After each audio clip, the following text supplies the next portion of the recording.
आज हम आपको सुनाएंगे हिंदुस्तान के एक राजपूत के अदम्य साहस की कहानी, जिसे डकैत से सांसद बनी फूलन देवी की हत्या के आरोप में देश की सबसे हाईटेक और सुरक्षित तिहाड़ जेल में भेज दिया गया।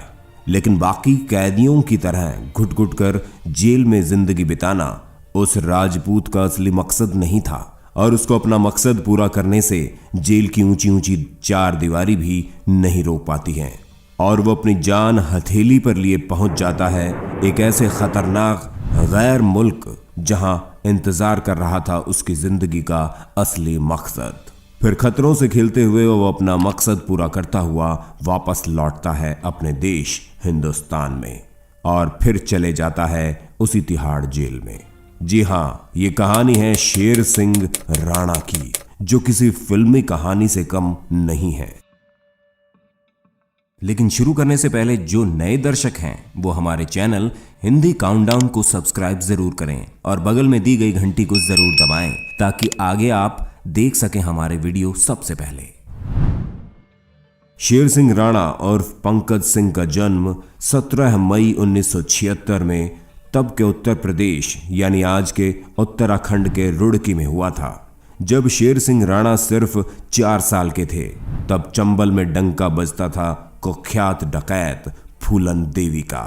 1980 के दशक के शुरुआत में चंबल के बीहड़ों में फूलन देवी दहशत का दूसरा नाम थी। आज भी चंबल के लोग फूलन देवी का नाम सुनकर सिहर उठते हैं। फूलन देवी को बैंडिट क्वीन यानी दस्यु सुंदरी के नाम से भी जाना जाता था। उसने बेहमई गांव में 22 राजपूतों को लाइन में खड़ा करके गोली मार दी, जिसके बाद उसने आत्मसमर्पण किया और 11 साल जेल में रहकर बाहर आई और राजनीति से जुड़कर सांसद बनी। चंबल में घूमने वाली अब दिल्ली के अशोका रोड के शानदार बंगले में रहने लगी। 25 जुलाई 2001 को शेर सिंह राणा फूलन से मिलने आया और फिर घर के गेट पर फूलन को गोली मार दी। फूलन की हत्या के बाद राणा ने कहा था कि उसने बेहमई कांड में मरे अपने राजपूत भाइयों का बदला लिया है। अब यहां से शुरू होती है हमारी कहानी। फूलन देवी की हत्या के 2 दिन बाद शेर सिंह राणा ने देहरादून में पुलिस के सामने आत्मसमर्पण कर दिया और जुर्म स्वीकार कर लिया। केस चलने तक अदालत ने शेर सिंह को तिहाड़ जेल में भेज दिया। तिहाड़ जेल में करीब 2.5 साल रहने के दौरान राणा ने कहा था कि तिहाड़ की सलाखें उसे ज्यादा दिनों तक नहीं रोक पाएंगी, और हुआ भी ऐसा। समय ने करवट ली और लगभग 3 साल बाद 17 फरवरी 2004 को राणा फिल्मी अंदाज में तिहाड़ जेल से फरार हो गया। तिहाड़ जैसे अति सुरक्षित जेल से किसी कैदी का फरार हो जाना अपने आप में बड़ी बात थी, इसलिए राणा एकाएक फिर सुर्खियों में आ गया। उस दिन उत्तराखंड पुलिस की वर्दी में 3 अज्ञात लोग तिहाड़ जेल पहुंचे थे।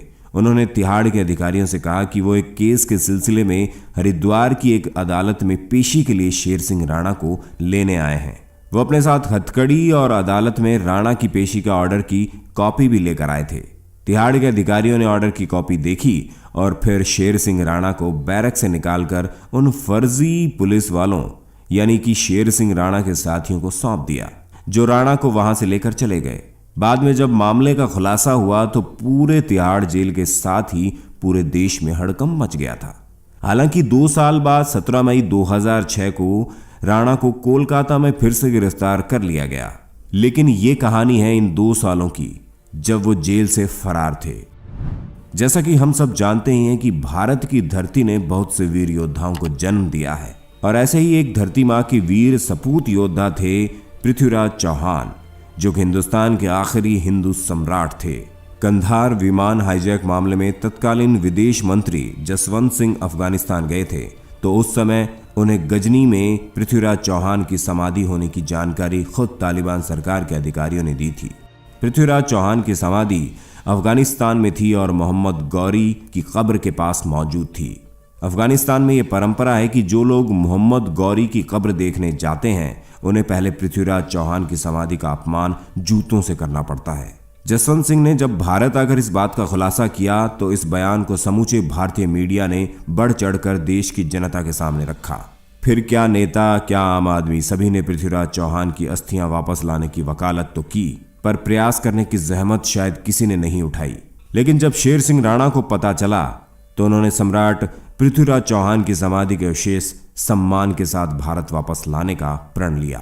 फरारी के बाद उसने सबसे पहले रांची से फर्जी पासपोर्ट बनवाया और कोलकाता पहुंच गया, जहां से राणा ने बांग्लादेश का वीजा बनवाया और पहुंच गया बांग्लादेश, जहां राणा ने फर्जी दस्तावेजों की मदद से यूनिवर्सिटी में दाखिला लिया और इसी दौरान उन्होंने अफगानिस्तान का वीजा भी बनवाया और फिर राणा ने कदम रखा अफगानिस्तान में। अफगानिस्तान में पहुंचकर राणा काबुल और कंधार से होते हुए गजनी पहुंचे, जहां मोहम्मद गौरी और पृथ्वीराज चौहान की समाधियां बनी थी। तालिबानों की उस जमीन पर हर कदम पर खतरा था। इस तरह तालिबानियों के गढ़ में शेर सिंह राणा ने 1 माह गुजारा और पृथ्वीराज चौहान की समाधि को खोजते रहे और आखिरकार उन्हें वो जगह मिल ही गई और वहां शेर सिंह ने पृथ्वीराज चौहान का अपमान अपनी आंखों से देखा और अपने कैमरे में कैद किया। राणा ने बिना डरे जान हथेली पे लिए पृथ्वीराज चौहान की अस्थियों के अवशेष निकालने की पूरी प्लानिंग अच्छे से की। फिर आया वो दिन जब राणा ने अपने प्लानिंग के अनुसार पृथ्वीराज चौहान की समाधि की खुदाई की और अवशेषों को निकालकर सम्मानपूर्वक भारत ले आए। इस पूरे घटना को अंजाम देने में 3 माह का वक्त लगा। राणा ने पूरे घटनाक्रम की वीडियो भी बनाई ताकि वो अपनी बात को प्रमाणित कर सके। बाद में राणा ने अपनी मां की मदद से गाजियाबाद के पिलखुआ में पृथ्वीराज चौहान का मंदिर बनवाया, जहां पर उनकी अस्थियां रखी गई। हालांकि आधिकारिक तौर पर इस बात की पुष्टि आज तक नहीं हो पाई, लेकिन जिसने भी राणा के साहस की यह कहानी सुनी वो गर्व से भर गया। एक दिन जांच एजेंसियों को पता चला कि कोई कोलकाता में हिंदी अखबार ले रहा है और हिंदी अखबार की वजह से राणा पुलिस की गिरफ्त में आ गया। 2006 में कोलकाता के गेस्ट हाउस से दिल्ली पुलिस ने उन्हें गिरफ्तार कर दोबारा तिहाड़ भेज दिया, जहां पर उन्होंने जेल डायरी तिहाड़ से काबुल कंधार तक नाम की एक किताब लिखी। एंड ऑफ बैंडिट क्वीन नामक बायोपिक फिल्म शेर सिंह राणा के जीवन पर आधारित है, जिसमें शेर सिंह राणा का किरदार अभिनेता नवाजुद्दीन सिद्दीकी ने निभाया है। तो ये थी शेर सिंह राणा के अदम्य साहस और कारनामे की कहानी। शेर सिंह द्वारा उठाए गए इस कदम का स्वागत देश के लोगों ने तहे दिल से किया। आपको बता दें कि शेर सिंह राणा द्वारा दी गई हत्या और भारत के कानून का अनादर करने का हम बिल्कुल भी समर्थन नहीं करते। इस वीडियो को बनाने का मकसद सिर्फ शेर सिंह के इस साहसिक कारनामे को सभी के सामने लाने के लिए किया गया है। जब सरकार सब कुछ जानने के बाद भी सो रही थी और विपक्ष राजनीति कर रहा था, तब शेर सिंह ने अकेले बीड़ा उठाया धरती मां के उस वीर सपूत को वो सम्मान दिलाने का जिसके वो हकदार थे। इसके बारे में आप क्या सोचते हैं हमें कमेंट करके जरूर बताएं। इस वीडियो को बहुत मेहनत से बनाया गया है, इसलिए अपने विचार व्यक्त करने से पहले जरूर सोचें और हमारे चैनल हिंदी काउंटडाउन को सब्सक्राइब करना बिल्कुल ना भूलें। जय हिंद, जय भारत।